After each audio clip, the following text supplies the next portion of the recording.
The Tuesday regular asterisk. The bell above the diner door chimed at exactly 6:47 a.m. Just like it had every Tuesday for the past 3 months. Sarah Martinez looked up from refilling the sugar dispensers and smiled. Asterisk. Good morning, Mr. Harrison. Your usual table.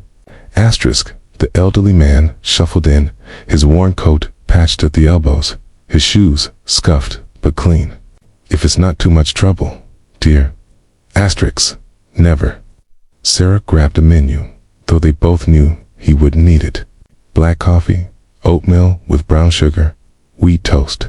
The same order every week, and he always made it last 2 hours, reading a battered paperback while the breakfast rush swirled around him. Asterisk today, though, something was different. When Sarah brought the check, Mr. Harrison patted his pockets with increasing agitation. Asterisk. I was certain I had my wallet. His weathered hands trembled slightly as he checked again. The embarrassment colored his pale cheeks. I'm so sorry. I can come back tomorrow with the money. Asterisk. Sarah had watched this man count out exact change every week, counting quarters and dimes with arthritic fingers. She'd seen him skip the toast some mornings, probably to save the $1.50.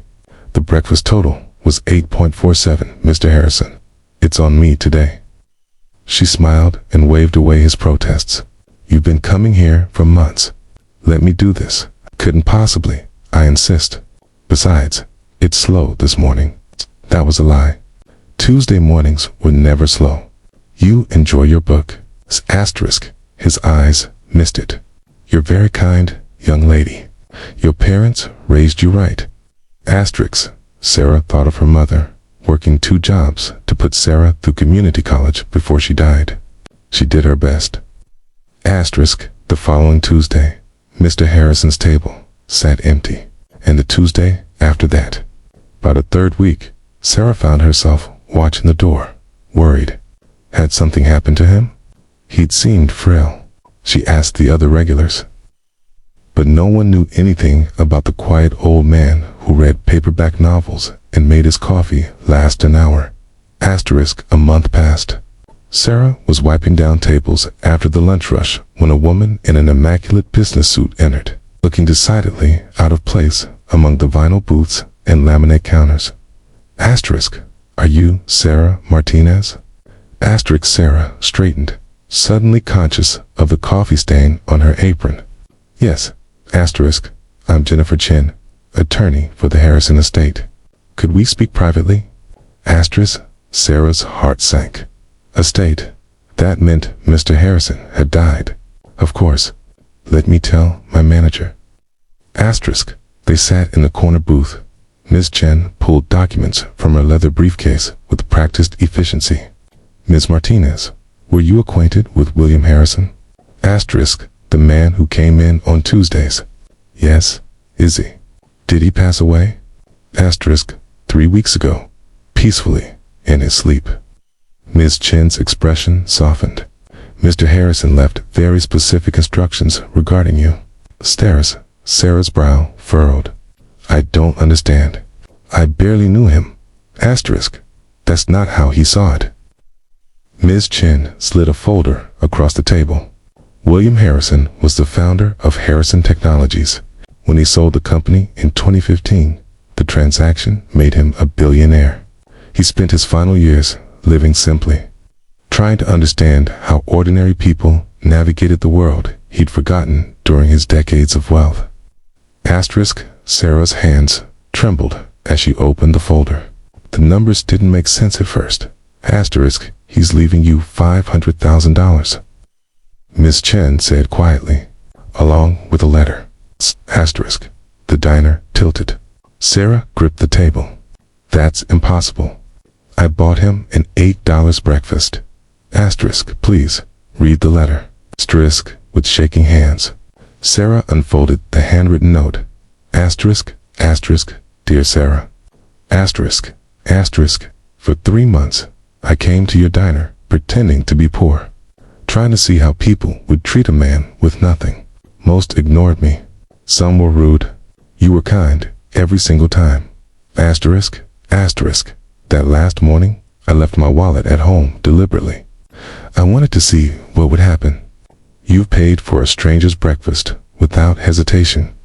And I watched you pocket the receipt, probably to make sure your register wouldn't be short.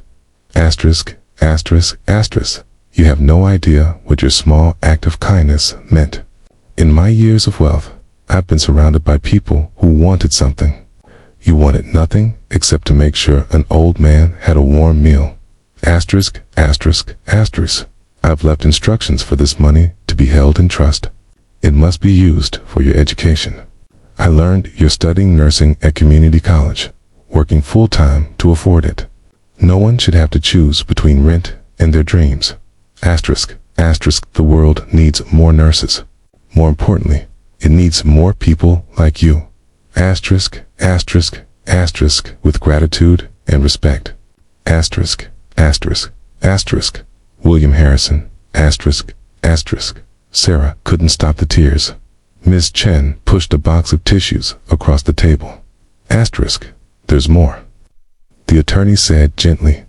He's also left $50,000 for this diner staff to share. Key, and he's paid your rent for the next 2 years. He wanted to make sure you could focus on school. Asterisk. I don't. Kara couldn't form words. Why me? Asterisk. His instructions included another note. Miss Chan consulted her papers. I funded hospitals and scholarships with my name on them. But Sarah didn't know who I was, and she was kind anyway. That's the purest form of human decency. Help her become the nurse she wants to be, because patients need caregivers who see people, not problems. Asterisk. 3 years later, Sarah walked across the graduation stage in her nursing whites. In the audience, alongside her aunt and cousins, sat Jennifer Chen, who'd stayed in touch, and several former waitresses from the diner who'd used their share of Mr. Harrison's gift to chase their own dreams. Asterisk. That night, Sarah visited Mr. Harrison's grave for the first time. She laid a cup of coffee black, the way he liked it, beside the headstone. Asterisk. I started Children's Hospital on Monday, she told him. Pediatric oncology. It's going to be hard, but you taught me something important. Kindness isn't about grand gestures. It's about seeing people when they're invisible to everyone else. Asterisk. The wind rustled through the cemetery trees, and Sarah could almost hear his voice. Asterisk. Your mother raised you right? Asterisk. Asterisk. She smiled through tears. You both did. Asterisk. As she walked back to her car paid for, she'd been stunned to learn. By a provision in the Trust for Reliable Transportation to Clinical Rotations.